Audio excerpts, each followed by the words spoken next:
Hello বন্ধুরা, আশা করি আপনারা সবাই ভালো আছেন। তো বন্ধুরা, আজকে একটা বিষয় নিয়ে আমরা আলোচনা করব বা দেখব, সেটা হলো সার্ভে খতিয়ান এবং নামজারি খতিয়ান কি এক জিনিস। আসলে সার্ভে খতিয়ান এবং নামজারি খতিয়ান কিন্তু দুটা আলাদা জিনিস।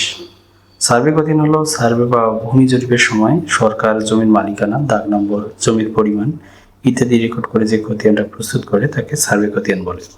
এগুলো সাধারণত এসি খতিয়ান হয়, আরএস খতিয়ান হয় এবং বিএস খতিয়ান হয়।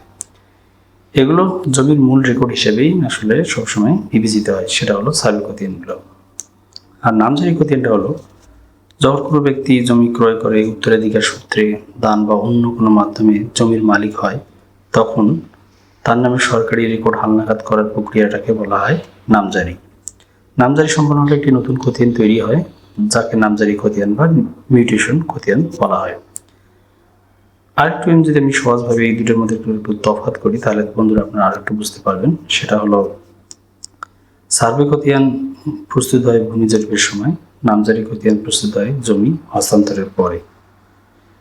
সার্ভে খতিয়ানের উদ্দেশ্য হলো জমির মূল রেকর্ড তৈরি করা, আর নামজারি খতিয়ান হলো নতুন মালিকের নামে রেকর্ড অন্তর্ভুক্ত করা। সার্ভে খতিয়ান সাধারণত জরিপ না হলে এটা পরিবর্তন হয় না, আর নামজারি খতিয়ান মালিকানা বদল হলে পরিবর্তন হয়। ব্যবহার জমির ইতিহাস ও রেকর্ড যাচাই করে সার্ভে খতিয়ান হয়, আর বর্তমান মালিকানা প্রমাণে সহায়ক হলো নামজারি খতিয়ান। তো বন্ধুরা, আপনারা বুঝতে পারলেন এই দুটা কি জিনিস, দুটা কিন্তু হলো আলাদা জিনিস। ঠিক আছে বন্ধুরা, কোনো কিছু জানার থাকলে অবশ্যই কমেন্টস করবেন। আজকে এখানেই, ধন্যবাদ।